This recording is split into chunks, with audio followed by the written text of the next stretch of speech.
Marriage, a serious commitment where two people come together and vow eternal love and mutual fidelity, but in some situations, this does not always happen in a loving way. In certain moments, everything can end unexpectedly at the altar, and often without imagining the consequences. In this story, we will discuss a case where this happened. Peter and Jasmine were a couple who had been dating for 4 years, engaged and committed to each other. They seemed to love each other deeply, and both families seemed to approve of the relationship. Everything was going well. However, what Jasmine did not know was that her fiancé Peter had a secret affair with another woman named Annabelle. They had been having an affair for 2 years, but Peter never left Jasmine. Jasmine loved Peter with all her heart and thought she had found the true love of her life. Peter was willing to end his relationship with Annabelle and move forward with Jasmine, as he didn't want to be seen as shameless and unfaithful, and saw Annabelle as just a passing flame.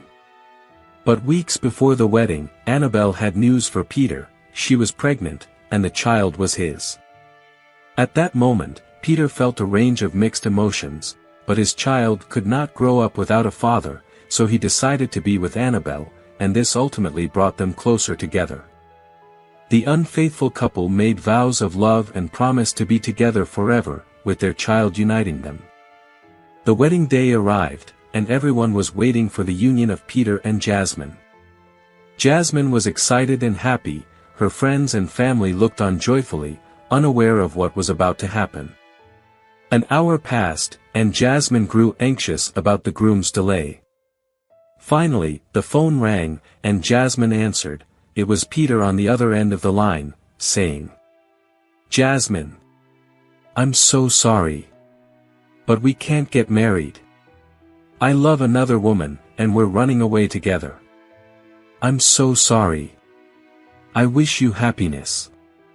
She's pregnant, and we're having a baby. My child won't grow up without a father." Jasmine was shocked and devastated. Over the phone, she said, "How can you be such a scoundrel? Peter. You are despicable. You deceived me all this time." And Peter, nervous, replied, "I'm so sorry, Jasmine. I didn't want it to be like this. I was in a hidden relationship with Annabelle. But I never left you. I had confused feelings. But now I've found out I love Annabelle, and I'll live with her and my child. Forgive me. I wish you happiness and hope you find another man who truly loves you. It wouldn't be fair to keep deceiving you and myself. I'm sorry, Jasmine." In tears, Jasmine said, "I did everything for you, and this is how you repay me? Okay. I'll just tell you one thing. In this life, everything is paid back, and one day life will charge you for what you did to me. This isn't a curse. It's fate." And Jasmine hung up on Peter. With a sad and disappointed expression, she told the guests, "To everyone here, it is with great sadness that I announce there will be no wedding. The groom broke up with me over the phone and ran off with his pregnant lover. Peter is a disgrace and a shameless man. He deceived me and made me look like a fool. I'm so sorry, everyone. You're free to go. If you want to take your gifts back, that's fine." At that moment, everyone looked at Jasmine with pity as she was heartbroken and devastated. Peter's family apologized for what happened, saying they didn't raise him like that and never intended for Jasmine to suffer. Jasmine saw that her fiancé's family was not at fault and said goodbye to them. Still wearing her wedding dress, she left the venue, supported by her own family. Jasmine suffered a great deal, and her parents and siblings supported her through it all. Her friends also stood by her side. Meanwhile, on the other side of town at an airport, Peter and Annabelle boarded a plane and moved to another state to escape the disapproving and indignant glances they would face from people. Annabelle and Peter lived their lives and were now a family. Jasmine cried and was utterly devastated by the wedding that never happened. She became increasingly depressed and sad. 3 years later, after several psychiatric treatments and with the help of her family and friends, Jasmine bounced back. She started running, going to the gym, studying, and working at a company. One day, at her new job, she met a man named Nick, a young, elegant, handsome, and refined man from a wealthy family who owned the company. Despite his wealth and high social position, he was very humble and honorable. Jasmine was Nick's secretary, and he treated her very well. He never used his power to humiliate or abuse his employees and subordinates, always treating everyone with equality and justice. Jasmine didn't hide her middle-class background, as she was proud of her roots. Over time, Nick developed feelings for Jasmine, and he seemed to like her very much. So, one day, with all his courage, Nick asked Jasmine, "Hello, Jasmine. Would you like to go out with me? Maybe hang out one of these days?" Jasmine was moved and honored by his request. Out of respect for her boss, she accepted, although she wasn't looking for a relationship with anyone due to the lingering effects of being abandoned at the altar and her lost trust in men. She preferred living a single life. Nick noticed her indifference and tried not to pressure her, respecting her feelings. However, her indifference only fueled his determination. He wouldn't give up on her, and their friendship grew. Nick became more in love and determined to win Jasmine's heart, so he organized a dinner at his house and invited her. Nick then confessed his feelings, saying, "Jasmine, I've been in love with you since the first time I saw you. I can't get you out of my head. Will you be my girlfriend?" Jasmine was touched and deeply moved by Nick's request, but she hesitated, trembling, and surprised, saying, "I'm very honored, Nick. But you come from a high position, and I'm from a simple, humble family. I have no titles and wasn't born with a silver spoon like you. Are you sure about this?" With a smile on his face, Nick replied, "Jasmine, my parents were middle class like you, and they fought hard to get where they are. They taught me many principles. Thanks to them, I am the incredible person I am today, and I owe them for the good upbringing they provided. I love you, and I want to make you happy." Jasmine, who had been nurturing feelings for Nick for some time, decided to give herself a chance and accepted Nick's proposal. Nick and his family seemed to like Jasmine, and she got along very well with Nick's siblings and parents. In parallel, Peter was living his fairy tale with Annabelle and their child in another state, missing his family and at the same time fearing their reaction if he returned to his home state. 2 years passed, and one day at Nick's house, in front of his parents and siblings, Nick knelt before Jasmine and showed her a wedding ring, saying, "Jasmine, will you marry me? Be my wife and the lady of my life." Upon seeing the wedding ring, Jasmine felt a mix of sadness and joy in her mind. Seeing Jasmine's reaction, Nick asked, "What's wrong, my love? Did I make a mistake? Tell me what's wrong, and I'll fix it right away." Jasmine, moved, said, "No, Nick. You didn't do anything wrong." But seeing this ring brought back memories. Nick's mother asked, "What happened, my dear?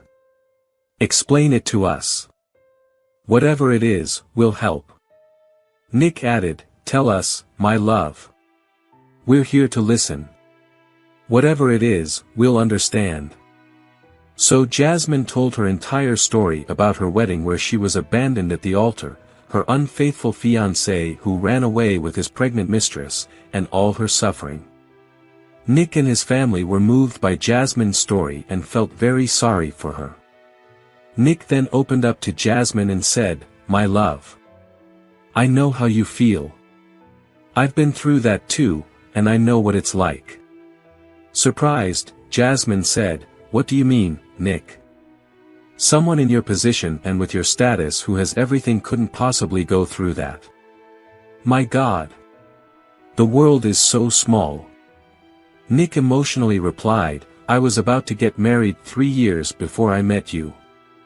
My future wife left me at the altar and ran away with an ex-boyfriend. Everything you suffered, I also suffered. I had depression, cried a lot, and even lost the meaning of my own life. But thanks to my family, I recovered, and now I'm here. I know how you feel because I felt it too. Jasmine held Nick's hand, and in front of his family, confident that she had found true love, she accepted his proposal. After 6 months of preparation for the big occasion, Nick was at the altar waiting for his beloved. Jasmine arrived in a beautiful dress, and in front of all the guests, they got married, and their families were emotional. 3 months later, Jasmine was pregnant, which left Nick overjoyed. The happiness of motherhood and fatherhood made the couple very happy. Meanwhile, Peter and Annabelle were living their fairy tale, but they were about to be surprised. One day, Annabelle and Peter were at their home when someone knocked on the door. To their surprise, a ghost from Annabelle's past appeared in her life. It was a man named Blake. Nervously, Annabelle said, "I can't believe it. How did you find me, and what are you doing here, you idiot?" Also nervous, Blake replied, "It doesn't matter how I found you. Where's our son? I want to see our son." Screaming, Annabelle said, "Get out of here. Leave now." However, Blake grabbed Annabelle and said, "It doesn't matter. I want both of you. You and our son. I love you both." Blake hugged Annabelle and kissed her on the mouth. At that moment, Peter arrived and saw the scene, saying, "Annabelle, what are you doing with this guy? I want an explanation." At that moment, Blake sarcastically said to Annabelle and Peter, "You traded me for this guy. A guy who left his fiancée at the altar and is raising another man's child. What an idiot are you?" Angry, Peter tried to confront Blake, but Annabelle tried to calm them down. Mockingly and sarcastically, Blake said to Peter, "That boy you're raising isn't your son. I'm the real father of this child." Surprised, Peter said, "Annabelle, tell me this is a lie." Nervous and stuttering, Annabelle didn't know what to say. Blake continued, "In fact, this woman was with you only to get money from you all these years. You can do a DNA test. She didn't tell me about the pregnancy, and I found out through a friend. She was with both of us. But the real father is me." At that moment, Peter's world collapsed, and everything he believed in turned out to be a huge lie. In tears, Peter said, "How could you do this, Annabelle? I left my future wife at the altar to be with you. I fled to another state, left everything for you, and this is how you repay me." Crying, Annabelle said, "Think of the boy. He's not to blame for anything." Peter replied, "Enough. Annabelle, you won't manipulate me anymore. Here's the real father of this child. I'm not obliged to support a child that isn't mine. But since this house is in your name and I gave it to you as a gift, you can keep it. But my financial help is over. I regret leaving a wonderful woman like Jasmine for someone like you. I'm going back to my home state, to find Jasmine and ask for forgiveness. Your manipulation game is over, Annabelle. I never want to see you again. Get out of my life." Peter went to the bedroom, packed his bags, and left the house. He said goodbye to the boy, acknowledging that the child was innocent. Annabelle and Blake were left there. Blake tried to hug Annabelle, but she rejected him, frustrated that her scheme had been discovered. Peter traveled by plane again, returning to his home state, and saw the consequences of his actions. His friends turned their backs, his family rejected him, and all that rejection left him sad. Sobbing, he begged people to tell him about Jasmine, but nobody would talk. He went to Jasmine's family to apologize, but they ruthlessly kicked him out.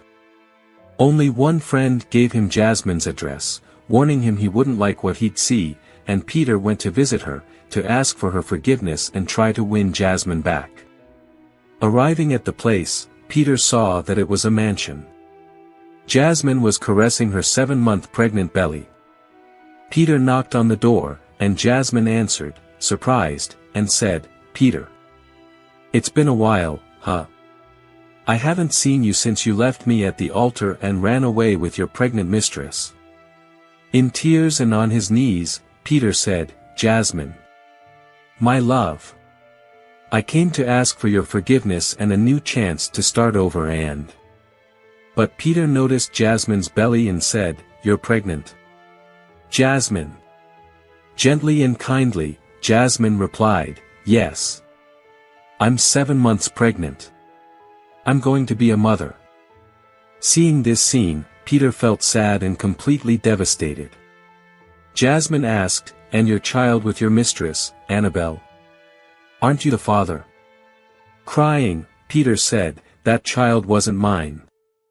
Annabelle deceived me. I wasn't the father. It was all a scheme planned by that wretched woman." Jasmine said, "I'm sorry, Peter. Now I'm married and happy. I met an amazing man who truly loves me. And as you saw, I'm going to be a mother."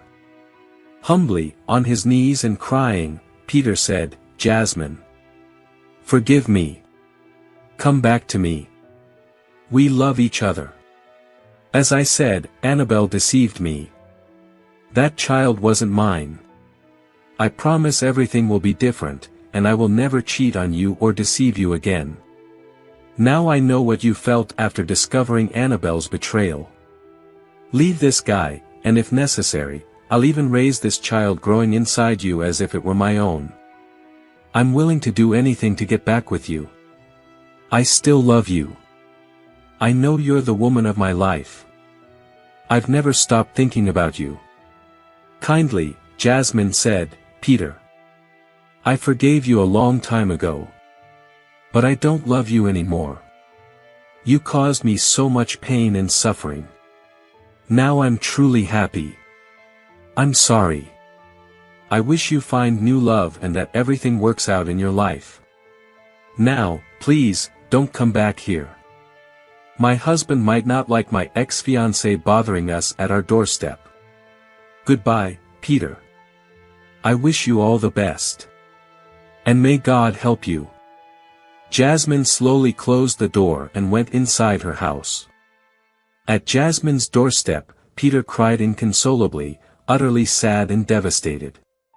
He remembered Jasmine's words on the day of his escape with Annabelle, felt immense remorse, and saw that life had charged him for everything he had done to Jasmine.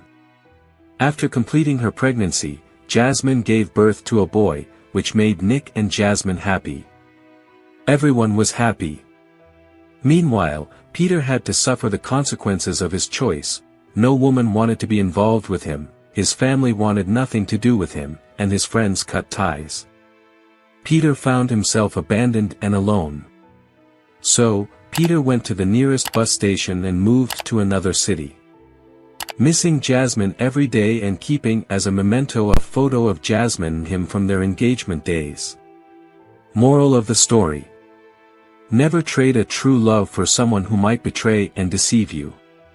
The person who truly loves you may no longer be yours, leaving only remorse and sadness behind. When they say love endures all things, it refers to difficulties, suffering, and trials, not betrayal and infidelity. I hope you enjoyed this story, my friends. Watch other stories on our channel appearing on your screen. Don't forget to subscribe and leave a like. Until the next video.